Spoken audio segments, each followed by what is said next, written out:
अस्सलामुअलैकुम नाजरीन, programme going underground में खुश आमदीद। मैं हूं आपका होस्ट बिलाल हैदर चट्टा। नाजरीन, आज हम बात करेंगे मुल्क में मौजूद अहम इश्यूज़ के ऊपर। सबसे पहले इस मुद्दे पर बात करेंगे वज़ीर आज़म शहबाज शरीफ, जो हमारे मुल्क के वज़ीर आज़म हैं। इनका दौरा मिस्र के अंदर शर्म अल शेख शहर के अंदर वज़ीर आज़म मौजूद हैं। वहाँ पर उनकी बहुत से ममालिक के सरबराहों के साथ मुलाकात हुई और उन मुलाकातों के अंदर उन्होंने बड़ी ही पॉजिटिव बातें पाकिस्तान के लिए की। स्पेशली हम बात करेंगे कि शहबाज शरीफ की मुलाकात जो सऊदी वली अहद मोहम्मद बिन सलमान के साथ मुलाकात हुई, उस मुलाकात के अंदर शहबाज शरीफ ने और मोहम्मद बिन सलमान ने पाकिस्तान के लिए बड़े अच्छे और मुस्बित जो है उन चीज़ों को, पाकिस्तान की कोशिशों को सराहा और पाकिस्तान के लिए बेल आउट पैकेजेस और पाकिस्तान में इन्वेस्टमेंट की वईद सुनाई। अब इसमें सबसे बड़ी प्रॉब्लम नाजरीन जो हमारे अपकमिंग डेज़ के अंदर आ रही है कि सऊदी अरब के मोहम्मद बिन सलमान का जो दौरा है वो 21 नवंबर को मुतवक्के है कि वो पाकिस्तान तशरीफ़ लाएंगे। जब पाकिस्तान तशरीफ़ लाएंगे तो पाकिस्तान के अंदर गवादर के लिए बेल आउट पैकेज, गवादर के लिए ऑयल इंडस्ट्री की इन्वेस्टमेंट करेंगे जो कि गालिबन $10 अरब के लगभग है। और बाकी उसके अलावा जो पाकिस्तान को बेल आउट पैकेज है वो तकरीबन कुछ $3.5 अरब के अराउंड वो पैसे हैं जो सऊदी अरब की तरफ से पाकिस्तान को आने हैं। पाकिस्तान इस टाइम बुरी मईशत के अंदर डूबा हुआ है। सैलाब की तबाहकारियाँ अभी तक जारी हैं। आज की ताज़ा खबर के मुताबिक आज भी पाकिस्तान के कुछ हिस्से के अंदर सैलाब का दोबारा रेला आया और उसने फिर से कुछ मज़ीद तबाहकारियाँ की। हमें अभी तक पिछले ही नुकसानात का किसी किस्म का भी कोई भी पुरसाने हाल नहीं मिल रहा पाकिस्तान को। बाहर से हमारे ममालिक दोस्त जो हमारे साथ हैं वो हमारी इमदाद तो कर रहे हैं, लेकिन उस इमदाद से तमाम नुकसानात का हर्जाना पूरा नहीं किया जा सकता। इसके बावजूद स्टिल अभी तक तबाहकारियाँ जारी हैं और पाकिस्तान के अंदर हमारे यहाँ पे जो मुल्क के अंदर पॉलिटिकल हालात जा रहे हैं इस टाइम पे, मुल्क की सियासी पार्टियां, एक पार्टी मुतहर्रिक है पाकिस्तान के अंदर अपने ही इश्यूज़ को लेके अपनी ही बातों को करते हुए, और पाकिस्तान का अवाम का, गरीबों का सोचे बगैर उनका अपना एक मौक़िफ़ है जिस पे वो डटे हुए हैं कि जब तक हम उस मौक़िफ़ को अचीव नहीं करेंगे हम तब तक रोड्स ब्लॉक करेंगे, हम तब तक इन सब के ख़िलाफ़ जो कुछ कर सकते हैं वो कर रहे हैं। इससे परेशान कौन हो रहा है नाज़रीन? यहाँ पर सोचने की बात यह है कि क्या हमारे ये हुक्मरान, हमारे ये तमाम लीडर्स, क्या ये इन हालात से परेशान होते हैं या इनके लिए ये कोई थोड़ी सी एंटरटेनमेंट या थोड़ा सा आप समझें कि एक एक्टिविटी सी बन जाती है कि यार हमने किसी जगह पे कोई लॉन्ग मार्च किया है या हमने कहीं पे धरना दिया है तो वो तैयार श्यार होकर अपने साथ अपनी लग्जरी कार्स के अंदर वहाँ पे जाएंगे, पहुँचेंगे। और गरीब आदमी पिस रहा है हर लिहाज से। आज लाहौर का जो शहर जिसमें हम मौजूद हैं, इस शहर का यहाँ पे ये हालात हैं, मोटरवेज़ बंद हैं, यहाँ पे तमाम लोगों के कारोबार इफ़ेक्ट हो रहे हैं। यहाँ पे किसी किस्म का कोई मतलब सिचुएशन नज़र नहीं आ रही कि हमारी इकोनॉमिक हालात ठीक हो। जब आम आदमी कारोबार नहीं करेगा, दिहाड़ीदार शख्स को दिहाड़ी करने का मौका नहीं मिलेगा, तो हमारे मुल्क के अंदर क्या सिचुएशन होगी। और गरीब इंसान जो पहले से पिछड़ा है वो मज़ीद दिन ब दिन गुर्बत की तरफ जाएगा। यहाँ पे ऐसे लोग हमारे इस माशरे में मौजूद हैं जो हर रोज़ कमाते हैं और रोज़ाना ही अपनी उस कमाई के ऊपर उनका इन्हिसार होता है। उनके पास कोई बहुत ज़्यादा बैंक बैलेंस नहीं होता, उनके पास बहुत ज़्यादा पैसे नहीं होते, उनके पास कोई चीज़ें नहीं होती जिन्हें वो सेल करें और अपने कोई 2-4-5 महीने जो इस मुल्क में मुश्किल गुजरेंगे वो गुजार लें। वो बेचारे रोज़ाना निकलते हैं अपने घर से कमाने के लिए, अपने बच्चों को खाना खिलाने के लिए। याद रखिए, ये कमाई उनकी किसी किस्म की कोई लग्जरी नहीं होती है कि वो अपने बच्चों को बड़ी कोई लग्जरी लाइफ देंगे। ये कमाई, ये जो वो कमाते हैं, जो कुछ वो अर्निंग करते हैं, अपने बच्चों की खुराक और उनकी वो बेसिक ज़रूरियात जो इंसान के ज़िंदा रहने के लिए ज़रूरी है, मुश्किल से बमुश्किल वो पूरी करते हैं। अब जो शख्स ये भी नहीं कर सकेगा और यहाँ पे धरना और इन सब चीज़ों को लेके और एक हकीकी आज़ादी के नाम पे जो कुछ हम सुन रहे हैं, जो कुछ हो रहा है, गरीब आदमी कहाँ जाएगा? ये किस चीज़ की हकीकी आज़ादी है? मुझे तो ये समझ नहीं आ रही। यहाँ पे तमाम हुक्मरान अपनी अपनी लड़ाई के अंदर बैठे हैं, हर किसी को अपने मतलब की चीज़ चाहिए है, वो मिलती है तो ठीक, नहीं मिलती तो रोड्स ब्लॉक, ट्रैफिक जैम, यहाँ पे हम धरना देंगे, इसको बंद करेंगे, उसको बंद करेंगे। इसका हल क्या है? What is the solution? यहाँ पे हर कोई लड़ रहा है अपने मफाद के लिए, अपनी ही चीज़ों के लिए लड़ाई जारी है और हर किसी का यही ख्वाहिश है कि मुझे मेरा टारगेट अचीव हो जाए। अगर कोई किसी जगह पर बैठ गया है तो यहाँ पे कोई शख्स राज़ी नहीं है कि उसको काम करने दिया जाए। वो मुल्क के लिए कोई बेहतरी कर ले, अवाम के लिए कोई बेहतरी कर ले, इस पर किसी भी हमारे हुक्मरान, किसी भी हमारे लीडर का कभी भी ये नहीं रहा। होना तो ये चाहिए कि सब सेम पेज पर बैठें। सब पार्टीज़ एक सेम पेज पर बैठें, आपस में बैठ के डायलॉग करें और इसके सोल्यूशन की तरफ आएँ। लेकिन यहाँ पे हम लोग आपस में बैठना ही पसंद नहीं करते, लेग पुलिंग करेंगे, हम एक दूसरे के खिलाफ ऐसी ऐसी स्टेटमेंट्स देंगे और ऐसी ऐसी बातें करेंगे कि मेरा ख्याल है जिससे एक दूसरे के लिए तकलीफ़ का बायस ही बनती हैं। आप किसी भी पार्टी की प्रेस कॉन्फ्रेंस उठाकर देखेंगे तो दूसरी सुनने वाली पार्टी के लिए वो प्रेस कॉन्फ्रेंस बड़ी तकलीफ दे होगी। अब लाजमी दूसरा शख्स भी चाहेगा कि मैं इसका जवाब दूं, और जवाब दिया भी जाता है और फिर उन्हीं अल्फाज में और उसी टोन के अंदर जवाब दिया जाता है। कोई नई बात अवाम के लिए, इन हम लोगों के रिलीफ के लिए कोई किसी किस्म की बात नहीं की जाती। आज हम जिस सिचुएशन के अंदर मौजूद हैं, यहाँ पे अगर हम ये देखें कि हमारे मुल्क के अंदर इस टाइम पे डॉलर, इसाबदार साहब बाहर से तशरीफ़ लाए और उन्होंने कहा कि मैं पाकिस्तान के अंदर आऊँगा। मेरे से पहले जो वज़ीर ख़जाना मुफ्ता इस्माइल साहब मौजूद थे, मुफ्ता इस्माइल साहब किसी भी तरह बड़ी जो सरतर कोशिशें करते रहे और उन्होंने बड़ी कोशिश की कि मैं किसी भी तरह पाकिस्तान को रिलीफ दूं और पाकिस्तान को इन तमाम मौशी मसाइल से निकालूं, जिस पे वो हमेशा यही कहते रहे कि मैंने पाकिस्तान के लिए बड़ा काम किया, मैंने इस मुल्क के लोगों के लिए बड़ा काम किया और पाकिस्तान को ब्लैक लिस्ट होने से बचा लिया। अब पाकिस्तान को ब्लैक लिस्ट होने से बचा तो लिया, लेकिन पाकिस्तान के अंदर महंगाई उस अरूज को पहुँच गई जहाँ पर कभी किसी ने देखी नहीं थी। यानी जो आज हमारे मुल्क में पेट्रोल डीजल की प्राइसेस, डॉलर जिस जगह पे चला गया, आज से पहले कभी भी इतनी इन्फ्लेशन देखने में नहीं आई। और इस टाइम जो मुल्क के हालात हैं जहाँ पे हम मौजूद हैं, अब इस्लामाबाद आपका वफाक का शहर, आपका वफाकी शहर, आप हर तरफ सिचुएशन देख लें तो सिचुएशन इस टाइम बड़ी ही ऑकवर्ड जा रही है। अब इस टाइम में हमारे साथ मौजूद हैं आदिल निज़ामी साहब। आदिल निज़ामी साहब बड़ी गहरी नज़र रखते हैं तमाम मामलात के ऊपर और हर लिहाज से बड़ा अच्छा तज्जिया देते हैं। आदिल निज़ामी साहब से हम जानने की कोशिश करें कि आदिल साहब, इस टाइम वज़ीर आज़म साहब का बैरूनी मुल्क दौरा मिस्र के अंदर, वो शर्म उल शेख शहर में तमाम उनकी मुलाकातें हो रही हैं बड़े बड़े मुल्क के लीडरान से। और ऑब्वियसली ज़ाहिर है जब कोई भी वज़ीर आज़म किसी मुल्क में जाता है या किसी इस तरह की कॉन्फ्रेंस में जाता है, जिस तरह वज़ीर आज़म शहबाज शरीफ वहाँ पर सदारत कर रहे हैं एक्चुअली उस कॉन्फ्रेंस की, ये एक एजाज़ की बात भी है और मेरा ख्याल है कि हमारे मुल्क के लिए ये बेहतरी भी है। इस विषय थोड़ा सा बताइएगा हमें कि क्या सिचुएशन चल रही है और आप क्या देख रहे हैं कि इन फ्यूचर इसका क्या इम्पैक्ट होगा। जी बहुत शुक्रिया चट्टा साहब। अक़वाम मुत्तहिदा के ज़ेर इंतज़ाम COP27 जो है कॉन्फ्रेंस शर्म उल शेख में हो रही है, आज उसका दूसरा रोज़ है। वज़ीर आज़म पाकिस्तान उस ना सिर्फ कॉन्फ्रेंस को साथ शेयर कर रहे हैं मिस्र के सदर के हमरा फतेह अल सीसी के हमरा, इसके साथ साथ पूरी दुनिया की जो नजरें हैं वो हालिया दिनों में हमने देखा है कि पाकिस्तान की जानिब है, क्योंकि पाकिस्तान जो है क्लाइमेट चेंज से सबसे बड़ा इफेक्टिव है इस टाइम दुनिया में। आप ना सिर्फ इस कॉन्फ्रेंस को देखें, अभी हाल ही में गुज़िश्ता 2 माह में जो कॉन्फ्रेंसेज हुई हैं जिनमें शंघाई ताउन तंजीम, यूनाइटेड नेशन में प्राइम मिनिस्टर ने खिताब किया, हमने यूनाइटेड नेशन हॉल न्यूयॉर्क में बैठकर उनका खिताब वहाँ पर सुना, उसके बाद सीका कॉन्फ्रेंस कजाकिस्तान में हुई और आज ये COP27 जो है वहाँ पे प्राइम मिनिस्टर जो है वो खिताब कर रहे हैं, को चेयर कर रहे हैं उसको, क्लाइमेट चेंज की जो आलमी कॉन्फ्रेंस है। तो उसकी रीज़न ये है कि प्राइम मिनिस्टर दुनिया को बता रहे हैं कि कार्बन एमिशन में पाकिस्तान का जो हिस्सा है वो 1% से भी कम है, लेकिन पाकिस्तान इफेक्टिव दुनिया में सबसे बड़ा है। आपने देखा हाल ही में पाकिस्तान में 33 मिलियन जो पाकिस्तानी हैं गुलाब से मुतासिर हुए हैं। अभी तक जो है काफी आपके मंसूबे जारी हैं, सीजन चेंज हो चुका है, इसके बाद आने वाले दिनों में हम देखेंगे फूड क्राइसिस भी आएगा।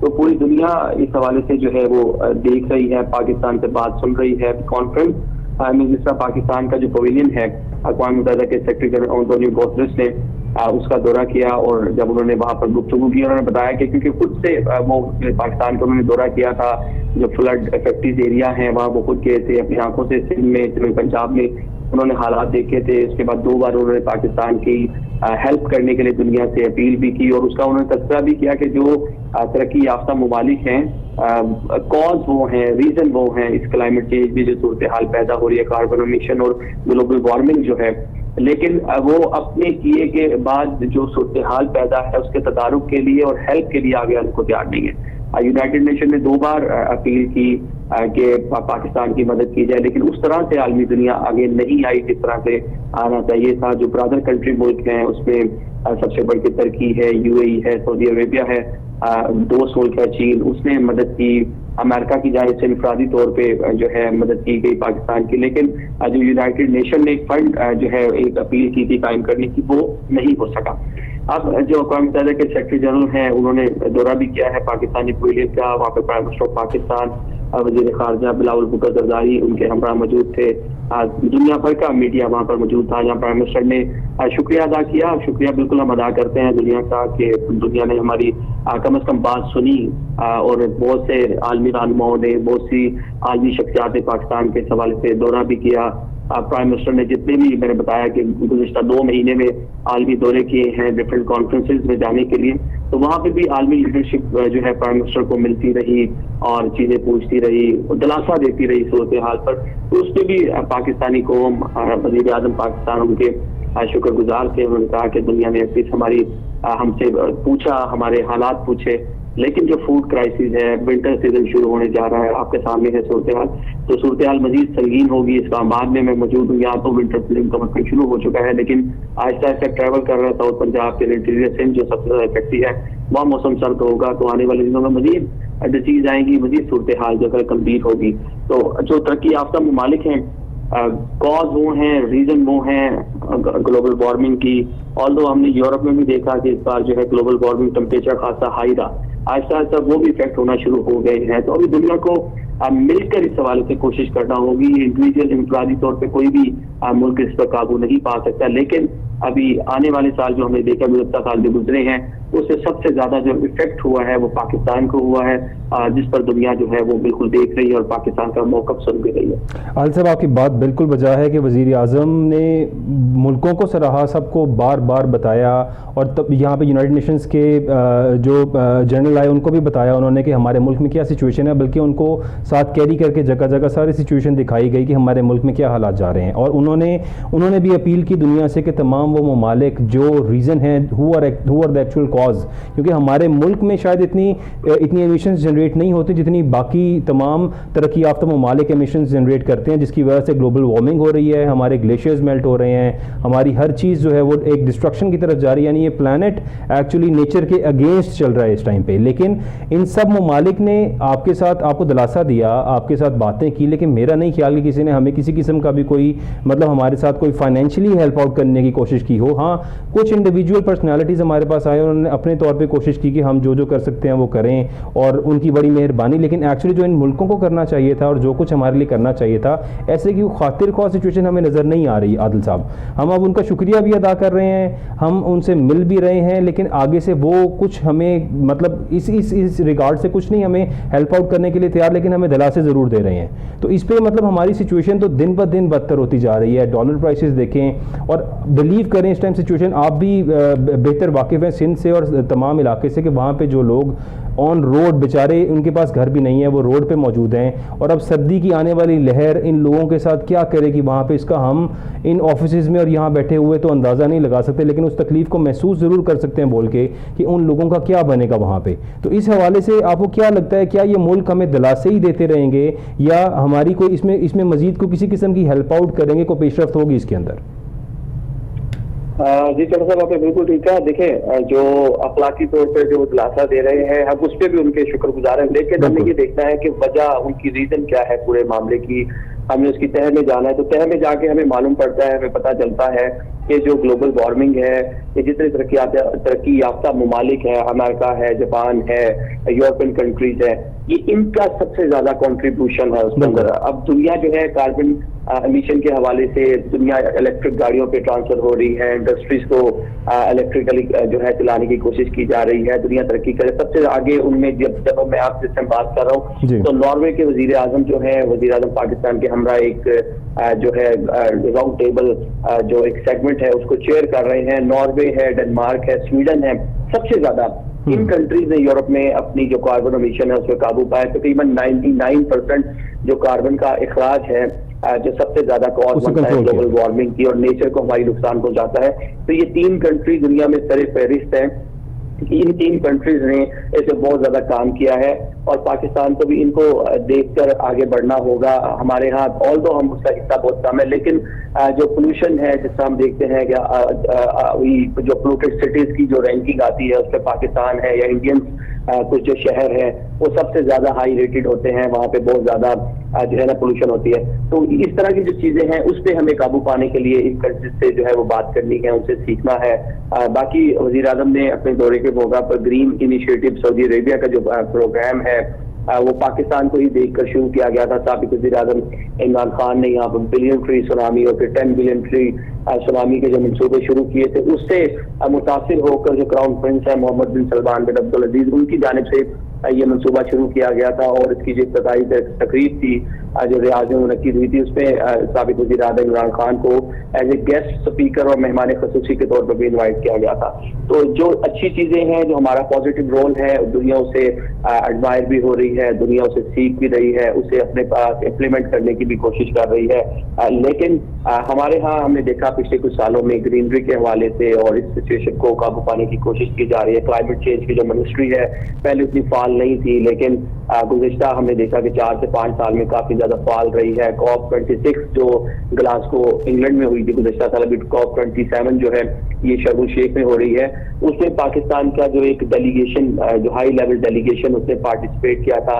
वहां पर भी पाकिस्तान का जो पवेलियन था उधर आलमी रहनुमाओं ने उसका दौरा किया, ना सिर्फ दौरा किया बल्कि पाकिस्तान की जो ग्रीन इनिशिएटिव्स हैं, बिलियन ट्री सुनामी थी और ग्रीनरी के हवाले से पाकिस्तान का जो किरदार था उसको बड़ी वहां पर सताइश मिली और बहुत पाकिस्तान को मतलब तारीफ की गई। और आज जो कॉन्फ्रेंस हो रही है जो शर्म एल शेख में आज प्राइम मिनिस्टर पाकिस्तान मौजूद है, वहां भी पाकिस्तान की कोशिशों को सराहा जा रहा है, लेकिन दूसरी जानिब पाकिस्तान को दिलासा भी दिया जा रहा है क्योंकि इन सारे मामले आप हमारे साथ रहिएगा, हमें एक शॉर्ट कमर्शियल ब्रेक पर जाना है। Will back.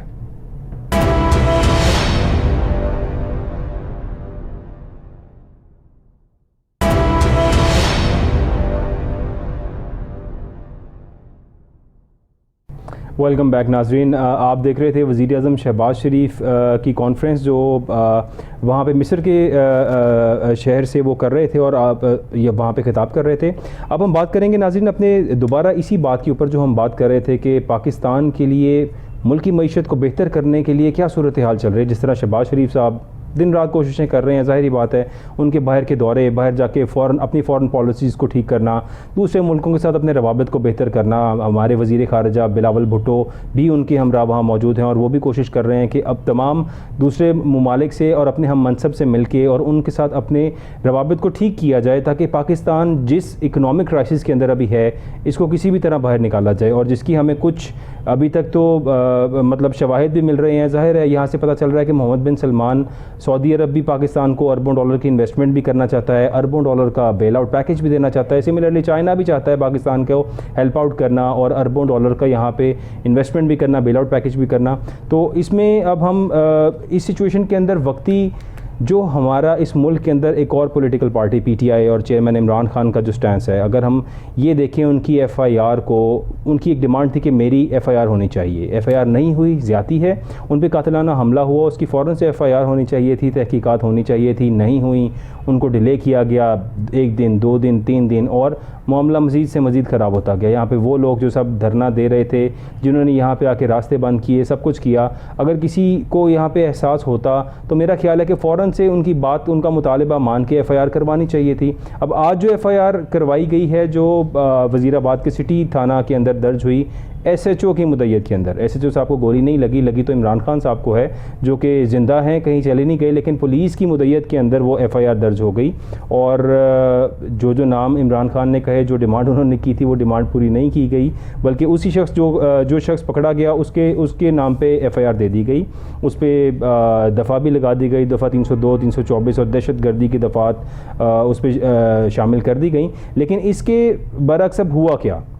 या तो होता ये कि आप ऐसी FIR और ऐसी कोई बात मान लेते इमरान खान की कि आपको इमरान खान भी उस चीज़ पर राज़ी हो जाते और सारा कुछ कर लेते, लेकिन वो FIR नहीं मानी गई तो सिचुएशन मज़ीद ख़राबी की तरफ ही जा रही है। हमारे साथ मौजूद हैं आदिल निज़ामी साहब। अब हम उनसे बात करेंगे कि इस टाइम पे इस्लामाबाद के अंदर क्या सिचुएशन है। आदिल साहब, आप इस्लामाबाद में मौजूद हैं, वहाँ पे लोगों ने जगह जगह पर धरना दिया है। हर इंसान के लिए बड़ी मुश्किल हालात होंगी, कोई शख्स किस परेशानी में होगा। आज के दौर में जो हालात चल रहे हैं, अगर किसी का बहन भाई या कोई घर वाला किसी तकलीफ़ के अंदर है तो उसके लिए बाकी दुनिया मैटर नहीं करती है। तो अगर किसी ने हॉस्पिटल जाना है, किसी को एम्बुलेंस चाहिए है और रास्ता बंद है, सड़कें ब्लॉक हैं, लोग घरों से बाहर जा नहीं सकते, अपने उस पॉइंट पे पहुंच नहीं सकते, इस सिचुएशन के अंदर मेरा ख्याल है कि सबसे ज़्यादा तकलीफ़ तो आवाम को हो रही है। हुक्मरान तो अपनी अपनी जगहों पे अपने अपने लग्जरी घरों के अंदर अपनी लग्जरी कार्स में बैठे हैं, उनको कोई फ़र्क नहीं पड़ता, उन्हें किसी चीज़ का आई मीन लाइक उनके पास पैसा भी है, सब कुछ है। तो इस्लामाबाद में इस टाइम क्या सिचुएशन देख रहे हैं आप आदिल साहब, और क्या आपको क्या लगता है हालात किस तरफ जा रहे हैं वहाँ पर सर?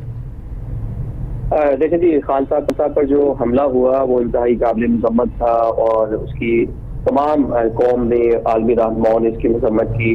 कौमी लीडर हैं, उनकी बड़ी फैन फॉलोइंग है, इस टाइम मुल्क की सबसे मकबूल तरीन सियासी जमात है, हाल ही में वज़ीर आज़म पाकिस्तान रह चुके हैं, तो उन पर हमला होना इंतहाई अफसोसनाक है, काबिल मजम्मत है।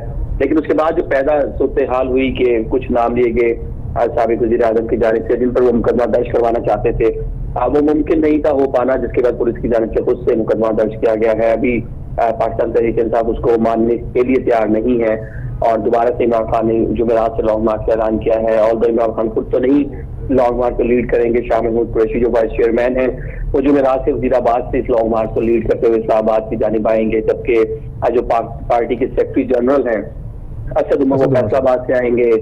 इसके साथ साथ बाकी भी लंबा चौड़ा प्लान है, KP की जो क़यादत है वो भी अपने अपने अजला पे लीड करते हुए इस्लामाबाद की जानिब आएंगे।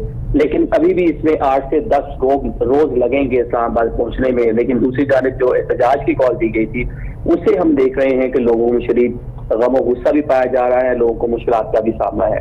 उसकी रीजन ये है कि हमने पिछले कुछ टाइम में मजहबी जमातें एहतजाज करती रही हैं, नून लीग एहतजाज करती रही है, पीपल्स पार्टी करती रही है। उससे पहले हमने देखा कि पाकिस्तान तहरीक इंसाफ भी जो गवर्नमेंट अपनी हुकूमत 2018 हुकूमत से पहले एहतजाज करती रही है। लेकिन सूरत ये होती थी कि पंजाब से जो गवर्नमेंट होती थी वो थोड़ा सा रिएक्ट करती थी, एक्शन लेती थी, रस्ते करवाए जाते थे। इमरान खान की गवर्नमेंट में मजहबी जमात की जानिब से कई बार धरना दिया गया तो पंजाब हुकूमत ने एक्शन लिया, रस्ते करवाने की कोशिश की, मतलब बहुत से मसाइल होते थे। लेकिन अब हम देख रहे हैं जो एक यूनिक सी सूरत हाल पैदा हुई है कि हुकूमत भी पाकिस्तान तहरीक इंसाफ की है पंजाब में, मुजाहिदीन भी पाकिस्तान तहरीक इंसाफ के ही हैं। अब मरी रोड इस्लामाबाद की ले लें या मोटरवे टोल प्लाजा ले लें तो वहां पर बहुत मुश्किल से 100-150 लोग आकर बैठते हैं और सड़क बंद कर दी जाती है। किसी किस्म की पुलिस और जो इंतजामिया है वो कार्रवाई नहीं करती। गुज़िश्ता रोज जो है इस्लामाबाद में बच्चे जो है रावलपिंडी में कई घंटों तक सड़कों पर फंसे रहे, एम्बुलेंसेज फंसी रही। आज जो है रावलपिंडी की मुकामी इंतजामिया ने लोकल हॉलीडे छुट्टी जो है वो अनाउंस की, तालीमी इदारे बंद थे। कल जो है वैसे प्राइम मिनिस्टर की जानिब से छुट्टी दी गई है पूरे मुल्क भर में। तो ये पूरी सूरत हाल देखें तो लोगों को मुश्किलात का सामना पड़ रहा है। इसमें तो कोई शक नहीं है कि लोग इस टाइम सबसे ज़्यादा तकलीफ में अवाम है। बाकी सब के लिए तो मेरा ख्याल है इसको आप एक्टिविटी कह लें कि इन सब के लिए तो एक रूटीन एक्टिविटी है जो चल रही है और अवाम तकलीफ़ में है। अवाम जो अपने घर से जा नहीं सकते, जो कुछ कर नहीं सकते, उनका कोई पुरसान हाल नहीं है। लेकिन अब हम वफाकी हुकूमत ने तो पहले ही 2 दिन की तातील का ऐलान कर दिया था मेरा ख्याल है, और लेकिन इकबाल डे की छुट्टी जो अब अनाउंस की गई है इसको मेरा ख्याल उन्होंने दोबारा से एडअप कर दिया गया कि आइंदा भी इकबाल डे की जो है वो छुट्टी की जाएगी और इस दिन जो है वो आम तातील का ऐलान होगा। इससे पहले ही मेरा ख्याल है कि सिर्फ इस्लामाबाद के अंदर उन्होंने 2 दिन के लिए तमाम इदारे बंद कर दिए थे और सब कुछ कर दिया था। अब इस सिचुएशन के अंदर आदिल साहब 21 नवंबर को मोहम्मद बिन सलमान ने पाकिस्तान तशरीफ़ लानी है, हमारे लिए इंतहाई इम्पॉर्टेंट है क्योंकि ग़ालिबन 10 अरब डॉलर का वो पैकेज है जो उन्होंने गवादर में देना है और 4.2 बिलियन डॉलर का वो पैकेज है जो पाकिस्तान के लिए बेल आउट पैकेज ला रहे हैं। अब पाकिस्तान में जो सिचुएशन जा रही है इसके अकॉर्डिंगली आज शहबाज शरीफ साहब की मुलाकात मोहम्मद बिन सलमान से बड़े खुशगवार अंदाज में मुलाकात हुई और मेरा ख्याल है उनकी मुलाकात को देखते हुए एक मुस्बत मुलाकात थी और उससे अंदाज़ा लगाया जा सकता है कि मोहम्मद बिन सलमान पाकिस्तान को इस टाइम पे हेल्प आउट करने के लिए तैयार हैं। तो अगर एक शख्स पाकिस्तान को हेल्प आउट करने के लिए तैयार हो गया है और जो यहाँ पे अब हालात चल रहे हैं एक और पार्टी PTI की तरफ से, और शाह महमूद कुरैशी लीड करेंगे, इमरान खान भी पहुँचेंगे, पूरे पाकिस्तान की आवाम को लेकर वहाँ पहुँचेंगे, तो ये खदशा है कि कहीं खुदा ना खास्ता उनका दौरा मुलतवी ना हो जाए। अगर मुलतवी हो जाता है तो फिर हमारे पे क्या इसका इम्पैक्ट आएगा? सर आपका क्या व्यू है इसके बारे में? देखिए, जब खान साहब प्राइम मिनिस्टर थे तो उनके आखिरी टाइम में हमने देखा कि जो आलमी दुनिया थी उस तरह से पाकिस्तान से इंटैक्ट नहीं थी। बहुत से आलमी रहनुमा थे, अमेरिका हो गया, इसके साथ साथ सऊदी अरेबिया, मशरक़ वस्ता के जो काफी ममालिक हैं वो पाकिस्तान के साथ उनके मुरासिम उस तरह से अच्छे नहीं थे जितने खान साहब के पहले 1 या 2 साल में थे। तो ताल्लुकात जो है वो थोड़े कशीदा ही रहे हमारे। तो अब जो नई गवर्नमेंट आई है पिछले 6-8 महीने में इन्होंने बड़ी कोशिश की है कि इन्होंने अमेरिका के साथ भी रिलेशंस को बेहतर करने की कोशिश की है। CPEC के बहुत से मंसूबे चाइना के साथ जो थे वो भी इंतहाई सुस्त रवि का शिकार थे। अब दोबारा प्राइम मिनिस्टर ने हाल ही में दौरा किया है चीन का, तो उनको भी तेज करने पर बात हो गई। सऊदी अरेबिया जो है प्राइम मिनिस्टर ने 2 हफ्ते पहले जो सऊदी अरेबिया का दौरा किया था उसके बाद अब दोबारा आज जो सऊदी वली अहद है उसके साथ मुलाकात हो रही है शर्म उल शेख में वज़ीर आज़म पाकिस्तान को। 21 नवंबर को पाकिस्तान का दौरा करने जा रहे हैं, जबकि 11 नवंबर को वज़ीर ख़ारजा बिलावल भुट्टो ज़रदारी जो हैं वो सऊदी अरेबिया का दौरा करने जा रहे हैं। तमाम मामला जो सऊदी वली अहद है उनके आने से पहले देखा जाएगा, पूरा प्लान किया जाएगा, कौन कौन से मुआहदे होने हैं, उन पर बातचीत होगी। तो अब हम देख रहे हैं कि जो एक एहतजाज होने जा रहा है या जो वही तारीखें बन रही हैं जब इमरान खान जो है वो अपना लॉन्ग मार्च लेकर इस्लामाबाद की जानिब आएंगे, इस्लामाबाद पहुंचेंगे, वो उन्हीं तरीकों में जो है सऊदी वली अहद ने पाकिस्तान आना है। तो मुझे इस बात रिकॉल हो रही है कि साल 2014 में पाकिस्तान तहरीक इंसाफ ने जो 126 दिनों का धरना दिया था उस टाइम भी हुकूमत पाकिस्तान मुस्लिम लीग नून की थी और जो चीनी सदर है शी जिनपिंग उनकी जानिब से पाकिस्तान का दौरा किया जाना था। जो इन सिक्योरिटी इश्यूज की वजह से जो वो कैंसिल हो गया था, मतलब उसके बाद से चीनी सदर ने पाकिस्तान का दौरा भी नहीं किया। तो अभी सऊदी वली अहद जो है वो पाकिस्तान आ रहे हैं, जैसे भी आपने बताया 4.2 बिलियन का बेल आउट पैकेज है, $10 बिलियन जो है वो ऑयल रिफाइनरी जो है वो बनाने जा रहे हैं, ग्वादर के अंदर इन्वेस्टमेंट करने जा रहा है सऊदी अरेबिया। ये भी वो मंसूबे हैं जो काफी सालों से मतलब सऊदी अरेबिया का प्लान था करने का, पेंडिंग थे, लेकिन वो हुकूमत के साथ पाकिस्तान के मुरासिम में कुछ उतार चढ़ाव था जिसकी वजह से सारी चीजें जो है वो लिंगर होती रही, ताखीर का शिकार होती रही और अभी जो है वो पाकिस्तान आ रहे हैं। तो अगर ये इस तरह होता है कि एहतजाज की सियासत और यहाँ पे धरने और इसकी नजर हो जाएगा अगर सऊदी वली अहद का दौरा, तो इसका तमाम तरह जो नुकसान हो पाकिस्तान को होगा, पाकिस्तान की इकॉनमी को होगा। ऑलरेडी हमारी इकॉनमी जो सफर कर रही है, हमारे पास रिजर्व बहुत कम है, मुश्किलात का सामना करना पड़ रहा है। आप देख रहे हैं कि डॉलर का प्राइस का हो गया, हमारी करेंसी डीवैल्यू हो गई है, लोगों को मुश्किलात का सामना है, फॉरेन इन्वेस्टमेंट नहीं आ रही। तो जो फॉरेन इन्वेस्टमेंट आ रही है तो वो ये धरनों की नजर होगी, तो डेफिनेटली जो असल इफेक्ट ही होंगे पाकिस्तान के अवाम होंगे और पाकिस्तान होगा। बिल्कुल आप ठीक कह रहे हैं, यहाँ पे असल इफेक्टी अवाम होंगे, भुगतेंगे हम, बाकी सब के लिए तो वही चीज़ें वैसे ही चलती रहेंगी। शायद उन लोगों को इतना फ़र्क नहीं पड़ेगा, फ़र्क पड़ेगा आम आवाम को, गरीब आवाम को, पिसेंगी गरीब आवाम और बाद में उनका कोई पुरसान हाल नहीं होगा। अल्लाह करे कि मुल्क के अंदर सिचुएशन बेहतर रहे, ऐसे हालात ना पैदा हों जो हमारे बाहर से इन्वेस्टमेंट। अब बड़ी मुश्किल से नाज़रीन इस गवर्नमेंट ने बड़ी कोशिशों के बाद अब इनकी कोशिशों से इस टाइम सऊदी वली अहद और चाइनीज़ भी मेरा ख्याल है कुछ पाकिस्तान के अंदर अरबों डॉलर की इन्वेस्टमेंट करना चाह रहे हैं। सऊदी वली अहद की तरफ से तो 100% इनिशिएटिव मिल गया इन्हें कि जी वो बिल्कुल तैयार हैं कि वो $10 बिलियन कतर के अंदर गवादर के अंदर इन्वेस्टमेंट भी करना चाहते हैं और $4.7 बिलियन का गालिबन वो पैकेज दे भी रहे हैं आपको, बेल आउट पैकेज। लेकिन अब इस सिचुएशन में जिस तरह से आदिल निज़ामी साहब ने बताया और हमें रिमाइंड कराया, 126 दिन का धरना जब इमरान खान ने दिया था उस वक्त भी सिचुएशन इसी तरह की थी, मुल्क क्राइसिस में था, आपकी इकनॉमिकल सिचुएशन। इतना क्राइसिस तो नहीं था जो अब सैलाब की तबाहकारियाँ हैं, लेकिन फिर भी आपकी इकॉनमी डिस्टर्ब थी बहुत ज़्यादा। और चाइनीज़ वज़ीर आज़म का दौरा था पाकिस्तान का और वो तशरीफ़ ला रहे थे और उनके ना आने की वजह वही धरना बना और वही सिचुएशन बनी जिससे पाकिस्तान को नुकसान हुआ।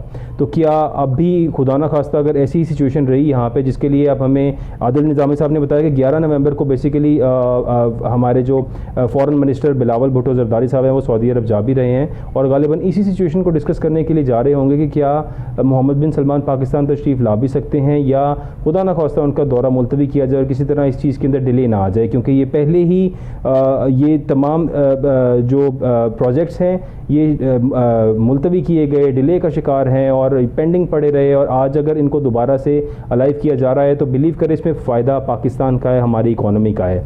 आदिल साहब अब मुझे थोड़ा सा आप इस पॉइंट पे बताइएगा कि इमरान खान साहब अब वो उनकी तरफ से भी हमें ये लगता है, ज़ाहिर है एक मकबूल लीडर हैं, उन पर FIR उन्होंने कहा जी मेरे पे कातिलाना हमला हुआ, जो हम सब ने देखा हुआ भी है, उसमें उन्होंने डिमांड की कि जी मेरी मुताबिक FIR काटी जाए। जो नाम जो जिस तरह से उन्होंने कहा, ज़ाहिर है चीज़ें उस तरह से तो नहीं की जा सकती थी, लेकिन इमरान खान को भी मेरा ख्याल है कि कुछ चीज़ों पे अब इस टाइम पे सोचना पड़ेगा मुल्क की बेहतरी के लिए, और सिचुएशन को देखना पड़ेगा कि अब FIR SHO की मुद्दत में हो गई, पुलिस की मुद्दत में हो गई, और ये उसी तरह की FIR है जिस तरह की मॉडल टाउन में देखी जाती है या पहले वाक़यात में भी देखी जाती है।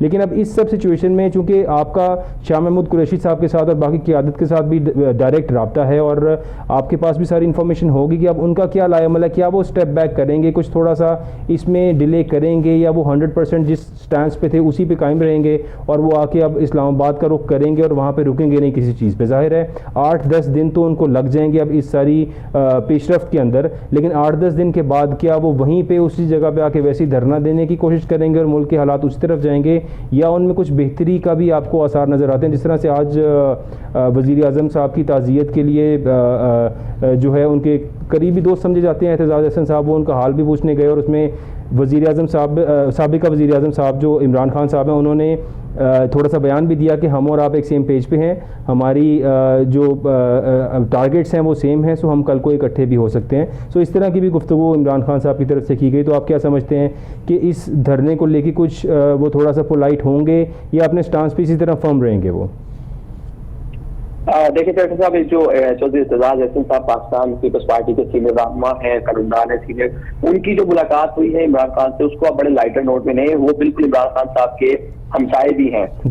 जमान पार्क में जहाँ इमरान खान साहब का घर है बिल्कुल उसके साथ ही एतजाज अहसन साहब का घर है, तो वो एक कह लें कि जो नेबर्स के हकूक होते हैं शायद उसकी अदायगी के लिए गए होंगे मुलाकात करने। एक अच्छी बात है, बिल्कुल उनकी मजाज जान। लेकिन खान साहब ने कोशिश की कि शायद मैं नेबर को थोड़ा सा ज़्यादा इस चीज़ पे जो है वो कर लूँ, और अगर नेबर मेरे पास आया मेरा हाल पूछने, तो उन्होंने कोशिश की कि मैं शायद कल को ये मुझे ज्वाइन कर ले, मेरी पार्टी को एडअप कर ले। लेकिन एतजाज अहसन साहब बड़े सीनियर सियासतदान हैं और उनकी तो सारी ज़िंदगी इसी सियासत में गुजर गई।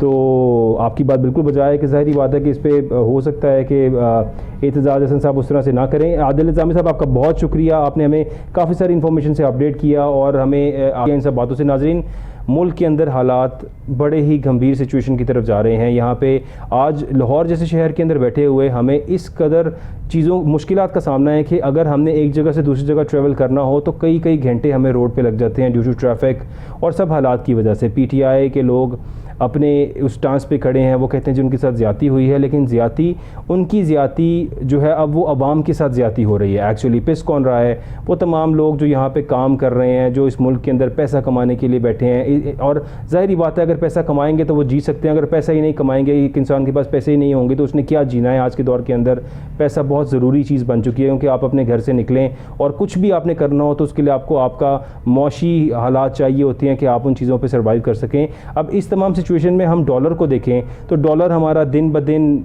नीचे की तरफ जा रहा है। मतलब डॉलर, हमें एक्सपेक्टेड था कि मिफ्ता इस्माइल साहब जो पाकिस्तान के वज़ीर ख़ारजा थे, वज़ीर ख़जाना थे, उन्होंने बड़ी कोशिश की और कहा कि जी मैं पाकिस्तान के अंदर बड़ी बेहतरी लेकर आऊँगा और डॉलर को हम कोशिश करेंगे 200 से भी नीचे ले आएंगे, ऐसे कर देंगे वैसे कर देंगे। कई महीनों की कोशिशों के बाद हम सबको ये बताया गया कि जी मिफ्ता इस्माइल साहब ने प्रॉपरली वो काम नहीं किया, वो शायद इतने अहल नहीं थे और वो सब ये कुछ ना कर सके। हमारे साथ इसी मौजू पे बात करने के लिए हमारे साथ डॉक्टर कैस असलम साहब भी मौजूद हैं, जो हमारा थोड़ा सा इकोनॉमी पर रोशन डालेंगे और बड़े माहिर इकोनॉमिस्ट हैं और वो हमें बताएंगे कि इस टाइम मुल्क के अंदर जो सिचुएशन जा रही है क्या डॉलर बेहतरी की तरफ आएगा।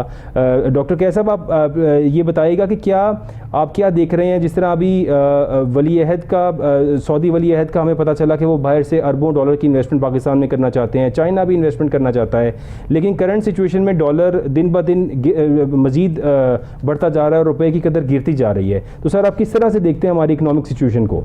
देखें, 2-3 बातें बहुत इम्पोर्टेंट हैं समझने वाली। पहली बात तो यह है कि हमारी जो मईशत है उसके अंदर इस स्टेज पे कोई सकत नहीं है। हमारी फसलें तबाह हैं, कॉटन है नहीं, अनाज है नहीं, प्याज टमाटर हमें बाहर से मंगवाने पड़ रहे हैं, लग्जरी चीज़ें भी हम मंगवाते हैं, पेट्रोल भी। तो हमें तो डॉलर खर्च करने पड़ रहे हैं क्योंकि हमारी एक्सपोर्ट्स थोड़ी सी जो बढ़ रही हैं वो उतनी नहीं है कि हम अपनी इंपोर्ट्स को फेस कर सकें। दूसरी बात यह है कि ये जो डॉलर बढ़ रहा है इस वक्त, ये सारा स्पेकुलेटिव है। ये 212 217 पे नीचे आता है, फिर ये 230 235 तक ऊपर जाता है और फिर बिकना शुरू हो जाता है। ये पैसे वाले लोग पैसा बना रहे हैं इसके दरमियान। आपने जो सऊदी पैसे की बात की, उसको तो 3 4 5 साल लगेंगे इन्वेस्टमेंट को। वो पैसा तो नहीं है, वो तो उन्होंने रिफाइनरी में और दूसरी चीजों में इन्वेस्टमेंट करनी है, उन्होंने जमीन खरीदनी है, उन्होंने लीगल फ्रेमवर्क बनाना है जी। तो उसके लिए तो टाइम लगेगा। उसका कोई इम्पैक्ट अभी इस डॉलर के ऊपर जाने और नीचे जाने पे नहीं है, ये सिर्फ स्पेकुलेशन है। आप देखिए कि रिजर्व्स आपके 8 बिलियन से नीचे आ गए, 7.6 पे। आप देखिए कि पाकिस्तानियों ने पैसा भेजना कम कर दिया है। अभी तो स्टेट बैंक ये भी कर रहा है डार साहब के कहने पे कि वो जो पैसे भेज रहे हैं पाकिस्तानी, वो भी ओपन मार्केट में फेंक रहा है। तो जो खरीद रहे हैं उनको नहीं रोक रहे, उन पे सख्ती नहीं कर रहे, तो ये प्रॉब्लम रहेगा। आपको एक तो इकोनॉमी को ठीक करना पड़ेगा, आपको टैक्स जहां जहां एक्सपोर्टेबल्स हैं वहां से टैक्स माफ करना पड़ेगा ताकि ज्यादा से ज्यादा डॉलर कमाए जा सकें। आपके जो पाकिस्तानी हैं बाहर, उनकी मदद भी करनी पड़ेगी ताकि वो ज्यादा पैसे भेजें। फिर ये जो सऊदी पैसा या चीनी पैसा, ये इसको अगले बजट तक ये कोई असर नहीं डालेगा आपकी इकोनॉमी। बिल्कुल डॉक्टर साहब मुझे अब थोड़ा सा इस बात पर रोशनी डालिएगा कि डॉलर की कीमत का बढ़ना और कम होना, ये डायरेक्टली इसका इम्पैक्ट होता है हमारी मईशत के साथ। यानी कि अगर हमारे मुल्क की एक्सपोर्ट्स बढ़ें और बाहर से डॉलर की पाकिस्तान के अंदर डॉलर आए तो डॉलर की प्राइस कम होगी। इसी तरह अगर पाकिस्तान से डॉलर बाहर जाता है, यहाँ से लोग डॉलर बाहर भेजना शुरू कर दें और डॉलर की कमी होना शुरू हो जाए, तो इसका मतलब है कि डॉलर की प्राइस अप जाना शुरू हो जाएगी। सो वक्ती हालात के अंदर तो जाहिर है हमें पता चल रहा है कि जो आज हम जिन हालात के अंदर मौजूद हैं, हर शहर ऑलमोस्ट बंद हुआ पड़ा है। लोग इन सिचुएशंस को फेस कर रहे हैं कि हर तरफ किसी का भी कारोबार सही तरह से नहीं चल रहा। लोगों की चीज़ें ट्रांसपोर्ट के थ्रू जाती हैं, ट्रांसपोर्ट के थ्रू सारा बिजनेस चलता है, और अगर ट्रांसपोर्ट ही नहीं चल रही तो इट मीन्स कि सारा बिजनेस इस टाइम पे बंद है। अब बिजनेस बंद है, एक्सपोर्ट्स हो नहीं रही, कुछ भी हो नहीं रहा। तो इसहाक डार साहब ने जो आए और आके दावे किए थे कि जी 200 रुपये पे मैं डॉलर 200 से भी नीचे ले आऊँगा और सब कुछ करूँगा, अब उसके अंदर शुरू में जिस तरह से वो आए, वक्ती डॉलर ने एकदम नीचे आना शुरू किया और रुपए की कदर बढ़ना शुरू हुई। आई डोंट नो वो मसनूई थी, आप ज़्यादा बेहतर जान सकते हैं कि वो शायद खुद से क्रिएटेड थी या क्या किया गया, कि उनके आते ही ऐसा क्या हुआ कि एकदम से रुपए की कदर बढ़ना शुरू हो गई और डॉलर नीचे जाना शुरू हो गया। फिर जिस पॉइंट को आपने अभी उठाया कि यहाँ पे लोग बैठे हैं जो ब्लैक के अंदर डॉलर का काम कर रहे हैं, डॉलर रखे हैं, खुद ही बेचते हैं, खुद ही खरीदते हैं उसकी फ्लक्चुएशन के अकॉर्डिंगली, तो ये सिचुएशन तो बड़ी परेशान कुन है यहाँ पे। इसका मतलब ये है कि हमारी मईशत इसी हालात में रहेगी जिस तरह से हम सोच रहे थे कि अगर बाहर से पैसे आ रहे हैं तो शायद उन पैसों का इम्पैक्ट होगा, अगर इकोनॉमी पे कोई इम्पैक्ट नहीं होगा तो जो हालात आज जा रहे हैं इसमें तो सिचुएशन बड़ी मुश्किल हो जाएगी। डॉक्टर साहब जी, मैं एग्री कर रहा हूँ आपसे। बात ये है कि पहली बात तो ये है कि डॉलर जब बढ़ता है तो उससे कीमतें बढ़ती हैं, मगर जब डॉलर गिरता है तो उससे हमारी कीमतें नहीं गिरती जी। ये भी एक पुरसाने हाल है हमारे मुल्क के अंदर कि यहाँ पे कोई चीज़ कंट्रोल्ड नहीं है। डॉलर बढ़ेगा तो हर कोई, यहाँ पे ट्रांसपोर्ट वाले किराए बढ़ा देंगे, यहाँ पे जो बिजनेस करने वाले लोग जिनकी चीज़ें डायरेक्ट सेल हो रही हैं वो हर चीज़ की कीमत बढ़ा देंगे, लेकिन जब डाउन आएगा तो वो उस पर कम नहीं होगी लाते, क्योंकि गवर्नमेंट जो है वो देखें, जो गवर्नमेंट की मशीनरी है, वो प्रोविंशियल गवर्नमेंट हो या फेडरल, वो तकरीबन फेल हुई है वो। और अभी भी ये गवर्नमेंट जो है वो सपोर्ट कर रही है बड़े बिजनेसेस को, वो उनको बिजली सस्ती देती है, आम आदमी को तो वो दुगने कीमत पे बिजली दे रहे हैं। बिल्कुल। तो ये सारा जो सिचुएशन आप कह रहे हैं वो बिल्कुल करेक्ट है। नई फैक्ट्रियां लग नहीं रही, पुरानी बंद हो रही हैं। लोग पैसा अब अपना डॉलर में रख रहे हैं, जमीनें भी नहीं खरीद रहे या इस मुल्क से बाहर भेज रहे हैं। अब उस सूरत में जब तक आप ये डार साहब की आपने बात की, उस शुरू में तो कुछ इन्वेस्टर्स डर गए, मगर उनको बाद में समझ आई कि स्टेट बैंक तो अब मिनिस्ट्री के नीचे नहीं है, वो इंडिपेंडेंट है। उनको समझ आई कि फाइनेंस मिनिस्ट्री भी के हाथ बंधे हुए हैं, क्योंकि बजट बन गया हुआ है, उसमें कोई तब्दीली नहीं है। स्वाय पेट्रोल की कीमतें बढ़ा दें या नीचे आ जाएं, और वो भी प्राइम मिनिस्टर कर रहे हैं। सो ये डार साहब ने जो भी शोर मचाया था, हमारे पास आप ये देखिए कि जो पैसा भी आ रहा है, सऊदी हो, चाइनीज हो, IMF से हो, वो शहबाज शरीफ खुद और फॉरेन मिनिस्टर बिलावल, इन दोनों की काबिश है, डार साहब की कोई काबिश नहीं है। बिल्कुल इन दी कॉन्टेक्स्ट IT वालों ने ये उनसे कहा, रिक्वेस्ट की कि हमारी एक्सपोर्ट्स पे टैक्स कम कर दें, तो उन्होंने इनकार कर दिया। हालांकि अक्लमंद मुल्क ये करते हैं कि डॉलर कमाने के लिए एक्सपोर्ट्स फ्री कर देते हैं कि जी टैक्स नहीं लगेगा, आप डॉलर कमाएं। हम एक ऐसा मुल्क है जो कोई मौका ही नहीं छोड़ना चाहते जहां से हमें टैक्स आ जाए। बेशक वो जो बढ़ रही थी IT एक्सपोर्ट वो कम हो जाए या कोई और चीज। तो मेरा ये ख्याल है कि ये जो इस वक्त सिचुएशन है, ये अगले 8-7 महीने, उसमें महंगाई भी होगी, उसमें जो है इकोनॉमी नीचे भी जाएगी।